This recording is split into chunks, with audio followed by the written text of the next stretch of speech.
سب سے پہلی جو غلطی ہے، جو لوگ عمرہ کے لیے آتے ہیں ان کو استقبال کعبہ کا معلوم نہیں ہوتا، بار بار کعبہ کو دیکھ رہے ہیں یا بار بار کعبہ کی طرف پیٹ کر رہے ہیں۔ اکثر کینچی لے کے سعودی یا بچے ایسے کھڑے ہوتے ہیں تو وہ 1 ریال یا 2 ریال لیں گے آپ کے، تو یہاں سے 2-3 دن بال کاٹ دیتے ہیں اور آپ کہتے ہیں ہمارا قصر ہو گیا۔ اس طرح کا جوتا بھی آپ احرام کی حالت میں نہیں پہن سکتے ورنہ آپ کے اوپر دم واجب ہو جائے گا۔ ایک اور سب سے امپورٹنٹ غلطی جو کہ پچھلے دنوں میں نے اس کے اوپر ایک ویڈیو بھی بنایا کہ عمرہ کے اندر آپ ایسی چھوٹی چھوٹی اگر غلطیاں کریں گے تو پھر آپ کا عمرہ جو ہے نا، پھر کہتے ہیں کہ ہم عمرہ کر کے بھی آئے ہیں پھر بھی ہم مشکلات میں پریشانیوں میں ہیں، پتہ نہیں ہمارا عمرہ قبول ہوا ہے یا نہیں ہوا، دعائیں قبول کیوں نہیں ہو رہی۔ اگر بسم اللہ الرحمن الرحیم، السلام علیکم ورحمۃ اللہ وبرکاتہ۔ سب سے پہلے درود و سلام، اللہم صلی وسلم علی نبینا و حبیبنا محمد وآلہ وصحبہ صلی اللہ علیہ وآلہ وسلم۔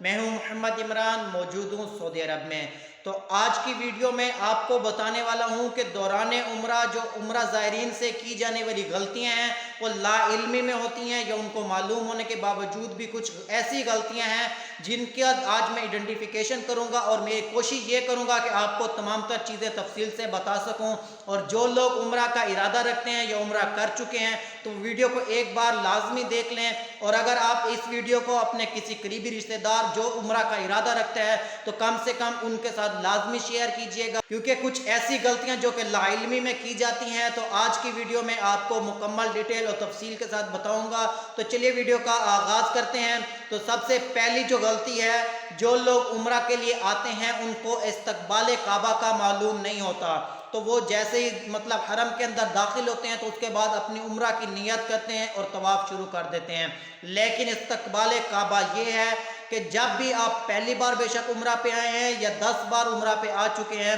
تو آپ نے حرم کے اندر داخل ہو کے سب سے پہلے کعبہ کی طرف دیکھنا ہے۔ اس کا استقبال مطلب یہ ہے کہ کعبہ کی طرف دعا کرنی ہے، کیونکہ یہ دعا ایسی دعا ہوتی ہے جو سب سے پہلی بار عمرہ پہ آتا ہے تو یہ ہے کہ اس کی دعا کبھی بھی رد نہیں ہوتی، تو جو بھی مانگے گا انشاءاللہ وہ قبول ہوگی۔ دوسری اور سب سے مین غلطی یہ ہے کہ جب خانہ کعبہ کا چکر لگا رہے ہوتے ہیں، 1 چکر مکمل ہو جاتا ہے یا 2 چکر 3 چکر، تو حجر اسود کے سامنے آ کے آپ پڑھتے ہیں بسم اللہ اللہ اکبر، تو یہ ہاتھ آپ کا سر سے بھی اونچا ہو جاتا ہے یا کندھے سے بھی اونچا ہو جاتا ہے، کیونکہ بہت زیادہ لوگ ہوتے ہیں، بھیڑ ہوتی ہے، تو اس وجہ سے بھی کچھ لوگ ایسے ہاتھ کو اوپر اٹھا لیتے ہیں، کیونکہ آپ نے حجر اسود کی طرف اشارہ کر کے بسم اللہ اللہ اکبر کہنا ہوتا ہے، تو حجر اسود آپ کے کندھے سے بھی نیچے ہوتا ہے، تو اس لیے آپ نے کندھے سے ہاتھ نیچے رکھنا ہے، ایسے آپ نے اشارہ کرنا ہے بسم اللہ اللہ اکبر۔ اور یہ بھی بہت سارے لوگ غلطی کر رہے تھے۔ اس کے بعد طواف کے بعد جو آپ 2 نوافل پڑھتے ہیں اس میں بھی بہت سارے لوگ غلطی کرتے ہیں اس کی نیت میں۔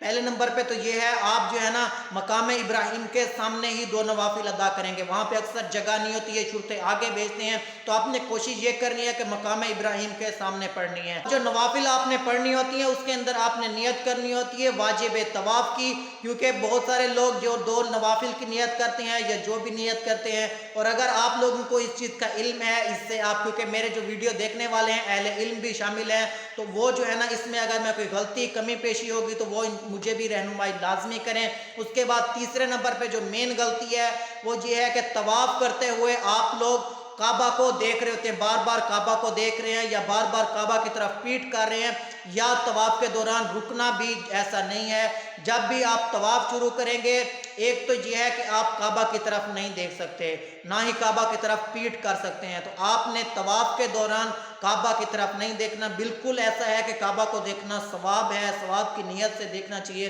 لیکن اکثر جگہ پہ حکم ہے کہ طواف کے دوران، عمرہ کے دوران کعبہ کو بار بار نہیں دیکھنا چاہیے۔ اور سب سے امپورٹنٹ غلطی جو کہ پچھلے دنوں میں نے اس کے اوپر ایک ویڈیو بھی بنائی تھی کہ اب جو ہے نا حجاج عمرہ زائرین جوتا پہن کے طواف کرنا شروع کر دیا ہے۔ نیچے جو گراؤنڈ فلور ہے یعنی کہ مطاف کے اندر بھی لوگوں نے جوتا پہنا ہوتا ہے، گرم فرش تو بالکل بھی نہیں ہوتا، یہ بات آپ بالکل نہیں کر سکتے کہ فرش جتنی مرضی دھوپ ہو جائے، خانہ کعبہ کا فرش کو ایسا بنایا گیا، پتھر ایسا لگایا گیا ہے کہ کبھی بھی گرم نہیں ہوتا، لیکن لوگ جو ہے نا نرم جوتا یا ایسا کچھ پہن لیتے ہیں، بالکل بھی یہ جائز نہیں ہے، بالکل غلط ہے۔ اس سے یہ ہے کہ آپ کو جو ہے نا ایسا باقی لوگ دیکھتے دیکھتے اگر تمام لوگ ہی جوتے میں طواف کرنے لگ جائیں گے تو نئے لوگوں کے ہم کیا سبق دیں گے کہ جوتے میں بھی ہم اپنی عبادت کر سکتے ہیں. اور فرسٹ فلور پہ اکثر میں نے بہت سارے لوگوں کو دیکھا ہے کہ جوتے میں طواف کر رہے ہوتے ہیں, اور یہ وہ جوتا ہوتا ہے جو آپ باتھ روم میں یا باہر استعمال کرتے رہتے ہیں. وہ لوگ اس لیے یوز کرتے ہیں کہ وہ جو سیکورٹی اہلکار یا صفائی والے بھی جوتا پہن کے پھر رہے ہوتے ہیں, ان سے بھی میں نے اکثر بات کی ہے, ان کے وہ جوتے صرف ڈیوٹی ٹائم میں استعمال ہوتے ہیں, اس کے بعد باہر وہ دوسرے جوتے پہنتے ہیں. اس کے علاوہ جہاں پہ بہت امپورٹنٹ چیز جیسا کہ بتایا گیا ہے کہ احرام کی حالت میں آپ ایسا جوتا پہنیں جس میں آپ کے پاؤں کی ہڈی واضح طور پہ سامنے ہو. تو اور لوگوں کو میں نے دیکھا گیا جس کے اندر وہ ہوائی چپل یا ایسا جوتا پہنا ہوتا ہے جو کہ بالکل پاؤں ڈھکا ہوتا ہے. اس طرح کا جوتا بھی آپ احرام کی حالت میں نہیں پہن سکتے, ورنہ آپ کے اوپر دم واجب ہو جائے گا. یہاں پہ میں ایک آپ کو امپورٹنٹ چیز بتانا چاہوں گا, کیونکہ بہت سارے لوگ جب طواف کر لیتے ہیں تو اس کے بعد سعی کے لیے صفا مروہ کے لیے چلے جاتے ہیں.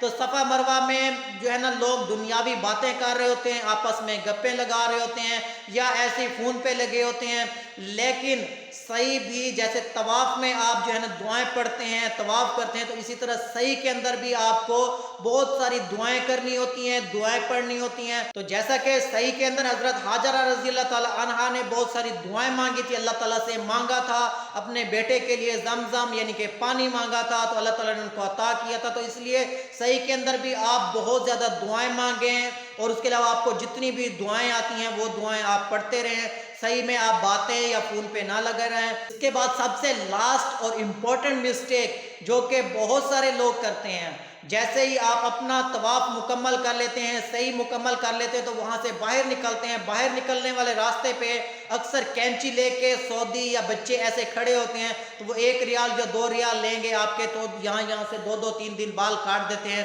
اور آپ کہتے ہیں ہمارا قصر ہو گیا. ایسا نہیں ہے, آپ اتنے لاکھوں کروڑوں بھر کے عمرہ کے لیے آتے ہیں, یا بالکل آپ سعودی عرب کے اندر بھی موجود ہیں, اللہ تعالیٰ نے آپ کو حرم میں بلایا ہے, آپ کو عمرہ کی سعادت نصیب کی ہے, تو 10 ریال کے پیچھے آپ اپنا عمرہ کو ضائع نہ کریں. اس سے یہ ہے کہ اگر آپ اپنا قصر مکمل نہیں کروائیں گے, حلق نہیں کروائیں گے, تو آپ کا عمرہ مکمل نہیں ہوگا, آپ کے اوپر دم واجب ہو جائے گا, اور آپ کو علم بھی نہیں ہوگا. اس میں یہ ہے کہ آپ کو اپنے جو سر کے بال ہیں اس کا چوتھائی حصہ مطلب 3 حصے آپ کو کٹوانے ہوتے ہیں, 1 حصہ آپ کو چھوڑنا ہوتا ہے. تو اگر آپ کے بال چھوٹے ہیں تو آپ کو لازمی طور پہ حلق کروانا ہوگا, اور اگر آپ کے بال بڑے ہیں تو پھر آپ کو جو ہے نا اپنے بالوں کا 3 حصے آپ کو کٹوانے ہوگے, 1 حصہ بچانا ہوگا. اسی طرح خواتین کے لیے بھی ہے, کو انگلی کے اوپر اس طرح مجھے کنفرم ذہن میں نہیں ہے کہ کچھ ایسا ایک پتہ نہیں 2 چکر لپیٹے جاتے ہیں, اس کے بعد کاٹے جاتے ہیں. تو آپ خواتین کے لیے بھی جو آپ کا مطلب علم ہے کسی صاحب علم سے, یہ تمام چیزیں لازمی کنفرم کر کے جایا کریں, کیونکہ ایسا ہوتا ہے کہ عمرہ کے اندر آپ ایسی چھوٹی چھوٹی اگر غلطیاں کریں گے تو پھر آپ کا عمرہ جو ہے نا, پھر کہتے ہیں کہ ہم عمرہ کر کے بھی آئے ہیں, پھر بھی ہم مشکلات میں پریشانیوں میں ہیں, پتہ نہیں ہمارا عمرہ قبول ہوا ہے یا نہیں ہوا, دعائیں قبول کیوں نہیں ہو رہی. اگر آپ ایسی چھوٹی چھوٹی غلطیاں اور اس طرح کی مسٹیکس کریں گے تو پھر ایسا ہی ہوگا. تو میری یہی کوشش ہوتی ہے کہ حج کے حوالے سے, عمرہ کے حوالے سے جو بھی لیٹسٹ آنے والی اپڈیٹ ہوتی ہے آپ کے ساتھ شیئر کرتا رہتا ہوں. اگر آپ نے میرے چینل کو سبسکرائب نہیں کیا, سبسکرائب لازمی کر لیں تاکہ لیٹسٹ آنے والی جو بھی اپڈیٹ ہے سب سے پہلے آپ تک پہنچ سکے. مجھے اور میری فیملی کو اپنی دعاؤں میں شامل رکھیے گا. انشاءاللہ ملتے ہیں نیکسٹ ویڈیو میں, تب تک کے لیے اللہ حافظ.